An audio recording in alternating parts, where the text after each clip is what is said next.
yang telah mengizinkan saya untuk melakukan wawancara sedikit terkait dengan bagaimana Bapak mengambil keputusan selaku Bapak sebagai kepala sekolah di sekolah. Baik, pertanyaan pertama ya Pak ya. Selama ini bagaimana Bapak dapat mengidentifikasi kasus-kasus yang merupakan kasus dilema etika atau kasus bujukan moral? Ya, yang selama ini kan kita lihat dari perusahaan ya toh, dari etika moral itu, jadi juga kita harus melihat dari sisi keadilannya, sisi toleransinya, dan juga ya hal benar atau salah. Tentunya di dalam instansi seperti ini kan kita membawai banyak orang, pasti ada hal-hal yang seperti toleransi, kebenarannya itu, yang artinya kita bermuara kepada aturan dulu. Ya, jadi kita bisa berpisah dari mana apakah yang dilakukan oleh bawahan kita itu benar atau salah. Yang kedua, apakah hal ini yang menuju kepada toleransi atau tidak, hal-hal yang bisa menciptakan kesatuan, keadilan yang sehat dan bisa itu yang harus kita banyak pertimbangkan dari sisi itu. Terus bagaimana selama ini Bapak menjalankan pengambilan keputusan di sekolah, terutama untuk kasus-kasus di mana ada dua kepentingan yang sama-sama benar atau sama-sama mengandung nilai kebajikan? Ini bagaimana? Ya, jadi setiap kasus itu, tidak semua kasus itu kan artinya tidak benar semua. Pasti harus ada yang benar. Menurut yang pelaku itu, dia merasa dia benar, tapi yang menilai untuk mengambil keputusan itu kan mungkin sisi berseberangan dengan aturan. Karena di setiap instansi kita muaranya di aturan, kan? Sehingga pada saat ada ada kasus itu, dia berujung kepada hal yang sama, tapi ada skala prioritas.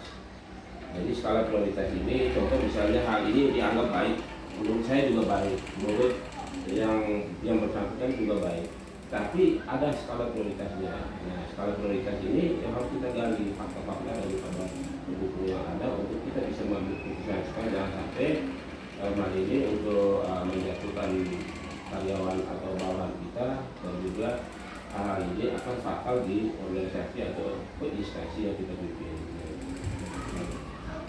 Kemudian langkah-langkah yang biasanya Bapak lakukan untuk mengambil keputusan seperti apa langkah-langkah? Nah, langkah-langkah kita lihat di sini kan contoh ada beberapa hal yang tentunya di dalam pengambilan keputusan ini, pertama sekali kita muara di aturan dulu. Kita bermuara di aturan. Di dalam aturan di situ yang kita buat itu untuk staf kita atau semua yang ada di dalam instansi yang kita pimpin. Nah, tentunya dalam hal ini, dalam proses berjalannya ini pasti ada kasus-kasus atau masalah-masalah yang muncul yang bertabrakan dengan aturan yang kita buat. Ya. Nah, langkahnya yang ini, yang pertama kita harus menganalisa dulu kasusnya ini seperti apa. Apakah kasus ini yang berhubungan atau bertentangan dengan toleransi? Apakah kasusnya ini yang bertentangan dengan aturan yang kita buat? Apakah kasus ini yang berhubungan dengan penentangan atau di luar daripada aturan yang kita buat? Semuanya ini kita harus analisa dulu. Nah, setelah kita analisa habis, kita melihat bahwa kalau saya mengambil keputusan ini dibahasnya kepada siapa? Sifatnya itu apakah kepada orang yang bersangkutan atau kepada semua orang yang berada di dalam satu lingkungan di instansi yang ada di sini. Jadi kita harus hati-hati di situ. Nah, untuk mengambil keputusan itu tentunya kita harus mengumpulkan dulu data atau fakta yang harus kita lihat. Jangan sampai kita membuat keputusan itu yang nanti akan membuat orang yang bersangkutan itu mungkin menjadi depresi ataukah berbuat di luar daripada jangkauan yang dia pikir, karena dia juga manusia, kita juga manusia. Jadi kita harus mengumpulkan fakta dulu, data dia. Data ini kita mengenal dulu pribadi orang yang bersangkutan. Jangan sampai kita mengambil keputusan tapi kita tidak melihat pada pribadi orang yang bersangkutan. Kita juga harus melihat bahwa sumber dari orang itu seperti apa. Yang kedua, kita juga harus bisa menganalisa dampaknya. Pada saat kita mengambil keputusan ini, dampak untuk orang yang bersangkutan itu seperti apa. Kalau saya mau bisa begitu, nanti orang itu seperti apa dari pelanggannya.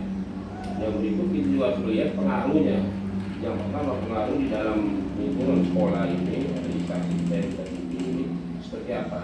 Jangan sampai kita bertabrak dengan aturan. Memang aturan itu ada kebijakan, tapi kita juga punya dampak.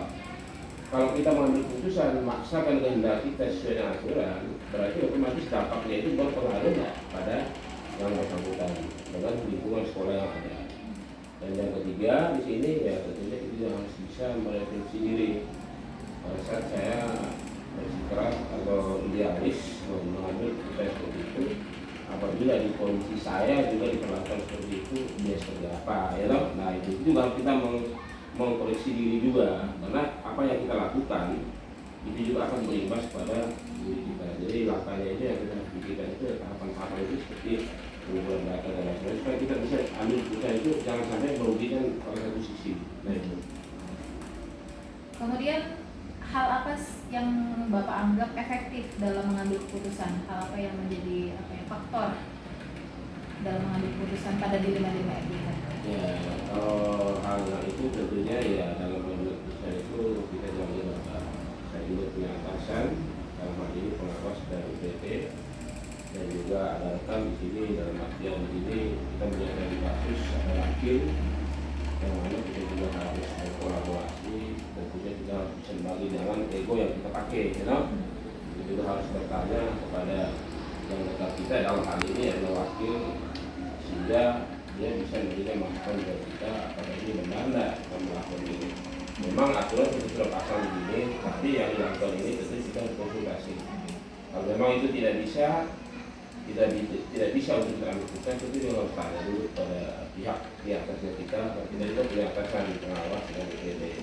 Kalau memang itu fatal, ya mau tidak mau kita harus berikan sanksi dan lain sebagainya untuk shock terapi bagi pihak yang bersangkutan apabila dia melanggar. Ya.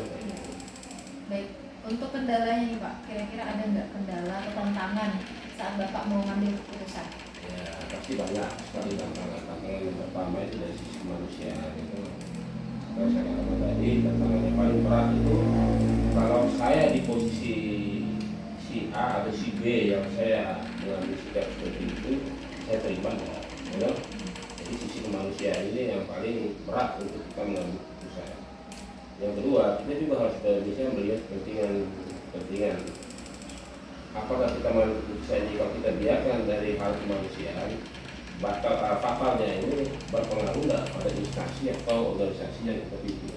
Tentunya imbasnya kayak jadi hal-hal yang menyangkut dengan kendala ini pasti sebagai manusia ya pasti banyak kendala. Kendalanya itu tidak enak aja untuk menyampaikan kepada yang bersangkutan, tetapi walaupun tidak enak karena itu adalah bentuk tanggung jawab kita, mau tidak mau kita harus sampaikan dalam bentuk lisan maupun secara tertulis.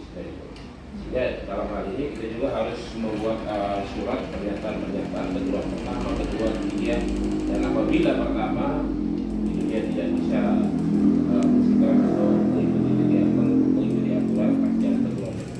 Kalau sampai ketiga berarti itu orang itu sengaja untuk tidak mau tahu dengan aturan yang ada. Itu saya. Kemudian apakah Bapak ada jadwal tertentu untuk menyelesaikan masalah atau langsung saja diselesaikan saat ini? Saya sudah katakan bahwa untuk penanganan masalah ini tergantung tensi. Seseorang itu kan punya insting, punya kemampuan, punya daya berpikir berbeda. Yang mana kita manusia ini kan tidak jadi pada tingkat emosional kita. Sehingga pada saat kita melihat hal-hal yang sifatnya menentang dan terlalu banyak melanggar dengan aturan yang kita buat, pasti secara spontanitas kita pasti akan menegur langsung. Tetapi itu memang sisi kelemahan. Harusnya kita harus memperlakukan dalam hal ini murid aja dengan terhormat, apalagi guru. Ya, jadi pada saat saya artinya otomatis dilihat dari situasional yang mana kita harus bisa secara spontan untuk menyampaikan. Tetapi kita juga harus bisa berpikir bagaimana untuk bisa menetralkan pemikiran yang bersangkutan supaya dia itu bisa merasa bahwa ini terlalu ada tekanan moral yang harus dilakukan oleh pimpinan kepada bawahannya. Jadi itu tadi waktunya itu karena tingkatan emosional seseorang yang berbeda, pada saat kejadian itu dia langsung secara spontan menyampaikan. Tetapi kita harus berpikir lagi, kita harus panggil bagaimana kita menunjukkan kesalahan seperti ini. Jadi itu harus menunjukkan kesalahan seseorang yang kita bisa mengambil keputusan itu tadi. Baik. Kemudian tadi selain kepala sekolah nih yang wakil kepala sekolah yang membantu Bapak membuat keputusan, kira-kira ada lagi nggak Pak yang membantu? Ya, di bawah saya di dalam satu instansi atau organisasi tentunya partner kerja kita dalam hal ini urusan kepala sekolah itu kan urusan luar. Urusan ke dalam ini secara otomatis itu adalah wakil secara umum. Dan kecuali ada hal-hal yang berhubungan dengan proses PBR itu kan kembali kepada kurikulum. Untuk siswa berarti kepada, tapi secara keseluruhan ini adalah wakil. Nah, saya sudah katakan tadi bahwa kalau seandainya wakil ini untuk menyampaikan kepada kita, mungkin masih banyak juga tergantung orang yang dalam hal ini melakukan kasus dan semacam itu. Tentunya kita kan harus naik ke atas. Ya, kita juga ada pengawas, kita juga ada PT. Nah, sepanjang itu juga tidak bisa, ya pasti kita juga harus mencari tindakan bagaimana supaya membuat orang yang bersangkutan itu bisa mengikuti aturan kita. Karena setiap instansi pasti punya aturan yang berbeda, setiap pimpinan pasti punya kebijakan, punya aturan yang berbeda. Ya, jadi saya tentunya wakil bagi konsultasi. Yang kedua, karena dia yang tahu persis yang ada di dalamnya ini, kami dari kepala sekolah itu banyak urusannya keluar, jadi yang di dalam itu adalah wakil, tetap kita harus konsultasi atau konsultasi dengan wakil untuk bisa mengambil keputusan. Dan kalau tidak bisa, berarti ada pengawas dengan PT sementara ini. Ini pertanyaan terakhir Pak, dari semua yang Bapak sudah sampaikan tadi dan keputusan yang telah Bapak lakukan dalam dilema etika, biasanya apa yang Bapak petik atau pembelajaran yang Bapak petik dari setiap permasalahan yang Bapak ambil? Ya, jadi setiap permasalahan itu pasti ada yang berbeda, tergantung pada personal yang kita mengambil keputusan. Nah, contoh misalnya hal-hal yang berhubungan dengan peraturan, pasti dia punya penanganan berbeda, penanganan berbeda. Apabila kita melakukan peraturan itu pasti berbeda. Tentunya dalam hal ini pasti kita harus bisa menangkap orang dan kita juga bisa menarik orang itu kembali, itu bisa memberikan pemahaman. Nah, ini nanti kalau misalnya kita tidak mengambil keputusan seperti ini, nanti imbasnya itu akan rusak di dalam satu instansi yang ada. Jadi saya rasa proses penanganannya itu kalau kita biarkan aja, pasti akan merembet ke orang lain yang dia juga bisa, kenapa saya tidak bisa. Jadi mau tidak mau kita harus berusaha bagaimanapun, tentunya itu risiko sebagai kemanusiaan, sebagai manusia mau tidak mau kita harus sampaikan. Ini untuk kebaikan di dalam instansi organisasi yang kita tuju.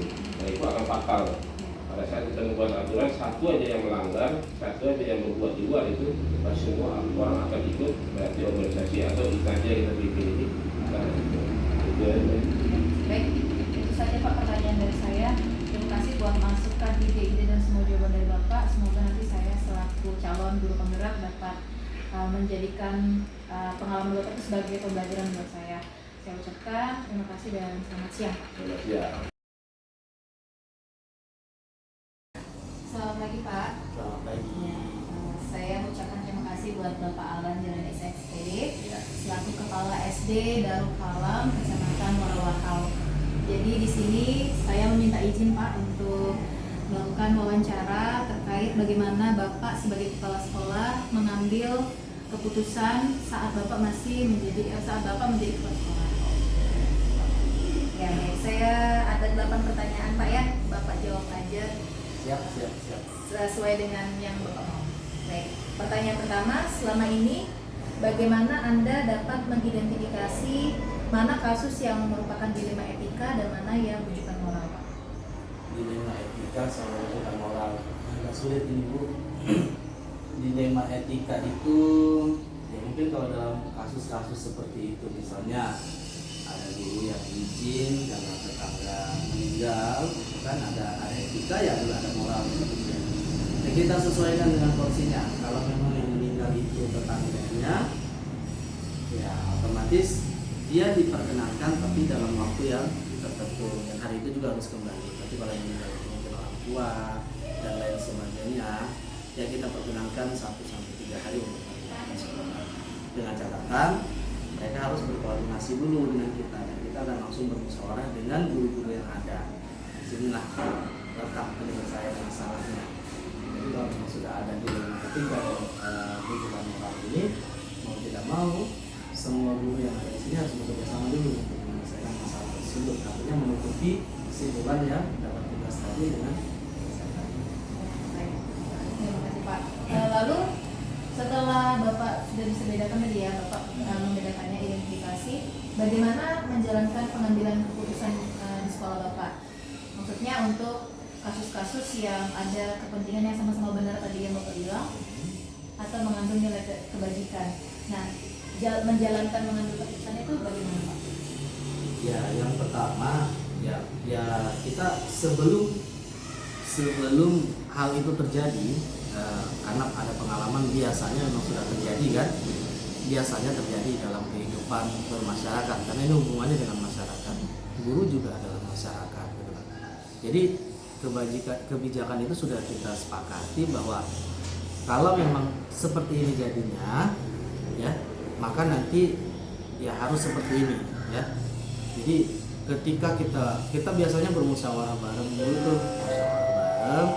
Kemudian kalau memang ada kejadian seperti itu, ya, yang berhubungan dengan orang meninggal tadi atau apa lain sebagainya, ya orang tersebut diperkenankan untuk izin dengan catatan tadi kalau memang hanya sekedar di lingkungannya, maka dapat izin sekitar 15 sampai 20 menit, ya. Kemudian kalau memang hubungan keluarga, diperkenankan izin untuk 1 sampai 3.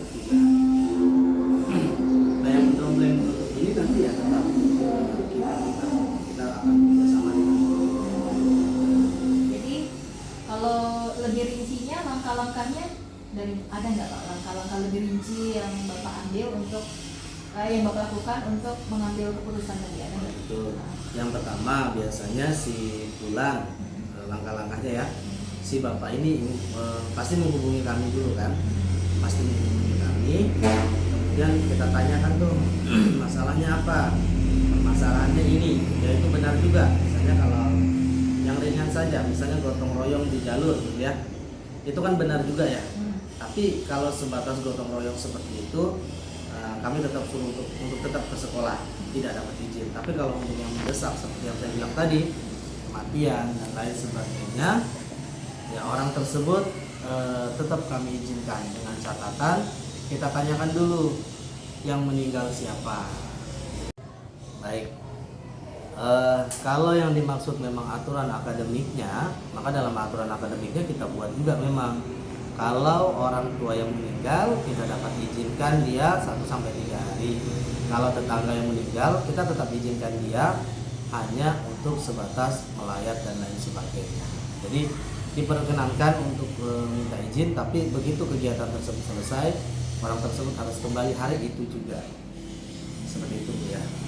Jadi hal apa yang menurut Bapak efektif untuk dilakukan saat mengambil keputusan pada dilema etika? Yang paling efektif apa ya Pak? Yang paling efektif adalah mencari jalan tengah. Si peserta atau si pegawai ini dapat menyelesaikan pekerjaannya, tapi tetap dia setelah selesai dia kembali lagi dengan tanggung jawab penuh pada tugasnya di sekolah. Berarti berdasarkan peraturannya Pak ya? Berdasarkan peraturan. Kemudian apakah ada tantangan nih Pak dalam mengambil keputusan yang dilema etika tadi? Mungkin tantangan dari Bapak, guru Bapak atau dari masyarakat mungkin ada nggak tantangan? Ya, yang pertama karena kita ini tinggal di lingkungan yang etikanya harus lebih ditingkatkan, apalagi kita sekolah itu otomatis etika yang harus ditingkatkan. Tantangannya adalah ketika kita memberikan izin, ya kita dapat pujian dari masyarakat, bagus, etikanya bagus. Cuman yang menjadi tantangan terberat adalah tugas orang yang kita izinin ini, yaitu yang menjadi tantangan kita, mampu nggak kita selesaikan tugasnya dia, itu tantangan. Itu akan terasa sekali. Baik. Selanjutnya saat ada dilema etika, itu Bapak langsung selesaikan atau Bapak coba atau bagaimana? Sebuah masalah seperti itu, kalau memang dilema etikanya itu hari itu juga harus, ya otomatis kita ambil keputusan mendadak apapun itu nanti jadinya. Setelah itu kita jadikan bahan pertimbangan di dalam kegiatan musyawarah untuk peraturan akademik kita bersama. Kemudian adakah seseorang, orang lain nih Pak ya, atau faktor-faktor yang selama ini mempermudah atau membantu Bapak dalam mengambil keputusan dalam kasus-kasus dilema etika? Tentu saja, yang jelas bukan seseorang. Iya. Bukan seseorang, wow banget gitu ya. Saya rasa bukan seseorang, tapi ini berdasarkan rasa kekeluargaan bersama di sekolah, sehingga pengambilan keputusan dalam kasus-kasus dilema etika ini harus kita laksanakan, karena setiap orang memiliki lingkungan yang berbeda. Nah, jadi kasus-kasus seperti ini akan selalu hadir dan muncul dalam kehidupan sehari-hari. Dalam seminggu bisa terjadi 1 kali atau 2 kali. Jadi saya rasa ini semua berdasarkan hasil keputusan dan rasa kekeluargaan yang sudah tercipta di sekolah. Yang terakhir nih Pak ya, dari semua yang Bapak sampaikan tadi, pembelajaran apa sih yang biasanya Bapak ambil atau Bapak petik dari mengambil keputusan dilema etika? Biasanya apa yang Bapak? Yang pertama, kita akan lebih manusiawi. Bahwa manusia itu kompleksitas sekali. Kalau Anda ingin menjadi manusia, Anda harus siap hidup dengan kompleksitas, tidak bisa satu arah saja. Kita mau makan saja harus mencari berasnya harus kita cuci, kalau cuci kita masih masak lagi, dan kita tidak tahu bagaimana proses menanam beras itu menjadi beras. Itulah manusia. Menurut saya, manusia adalah hal yang paling rumit di dunia, dan kita harus siap dengan semua itu. Baik, terima kasih Pak atas semua jawabannya, membuat atau Sama-sama. saya. Saya ucapkan terima kasih. Selamat pagi Pak. Terima Selamat kasih. pagi.